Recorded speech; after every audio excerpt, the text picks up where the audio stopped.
Good morning everybody. Today we are going with the last experiment in fluid power, that is synchronization of cylinder in series. The circuit connections remain same as all the experiments that we have done until now. That is primarily the first two experiments, that is control of a double acting cylinder, right, and also the testing of pumps. So the circuit remains same except for one change. Because it is synchronous in series, we have two cylinders connected in series. So up to the DCV, the circuit diagram remains the same. After the DCV, the P port, there are two cylinders over here, you can check. This is the cylinder 1 and the cylinder 2, this one, right? So both are connected in series. How the connection goes? From P port, the pipe goes to blank end of cylinder 1, that is the first cylinder. Then the rod end, instead of getting connected to B port and then to tank, the rod end is connected to blank end of the cylinder 2. Then the rod end of the cylinder 2 in turn is connected to the B port. So when you are going for extension, what happens? Oil from pump will go to the blank end. Oil on the other side, that is on the rod end, will go to the blank end of the second cylinder and then extend it. Then the oil from the rod end of the second cylinder will go to the tank. The reverse happens in case of retraction. So to conduct the experiment, what we do is we operate the DCV and go for extension side and note down the time taken for complete extension of both the cylinders, cylinder 1 and cylinder 2. So if you are physically doing these experiments in the lab, you require two people to hold the stopwatch. One of them will note down the time taken for extension of the first cylinder. The second guy simultaneously will note down the time taken for extension of the second cylinder. And the same will continue when you are going for retraction. This is how we conduct the experiment. So let's start the system. And the pressure is already set to 20 bar. Tell about that error. Shut-off valve is already closed, right? So we are going to note down the time taken for extension. There is some problem, there is some friction problem in the cylinder 1, so it is not going to retract back completely. But anyhow, remember you have to take the readings for complete retraction. So now what I will do is, I will take the lever, pull it towards me so that it goes for extension, and we need to turn the stopwatch on and note down the time taken for extension of cylinder 1 and cylinder 2. So let me go for extension.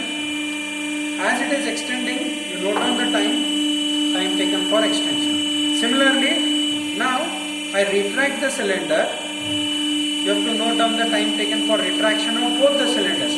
But remember, I told you there is some error with the cylinder, so this one is not retracting completely. But anyhow, you can note down the time taken for the same. This is how we are going to conduct the experiment. So then in next reading, we are going to change the pressure from 20 bar to 40 bar and note down what is the time taken for extension. Then again, go for retraction part and note down what is the time taken for retraction of both the cylinders.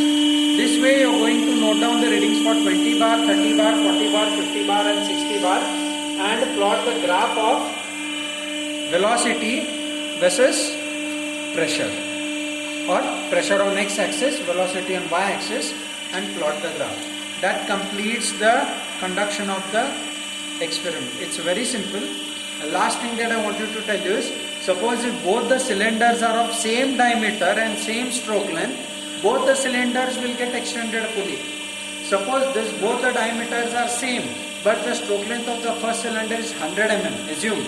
The second one is 150 mm. The second one will not fully extend because the volume that is available on the rod end is lesser than the volume that is required to fill the blank end over here.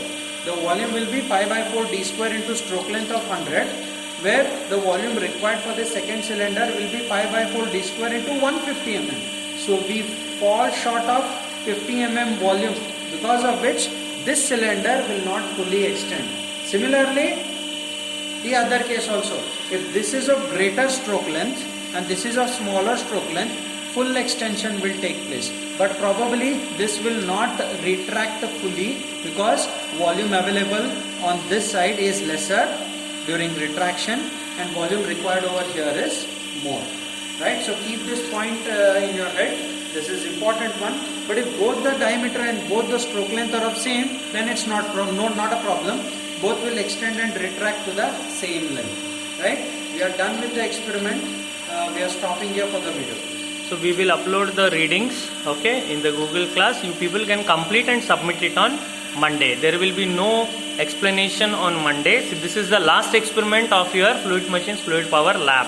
We are done with all the experiment so that you can go through all the videos and finish with the entire set of experiments. Total we have conducted 10 experiments, okay, 5 in fluid machines and 5 in fluid power.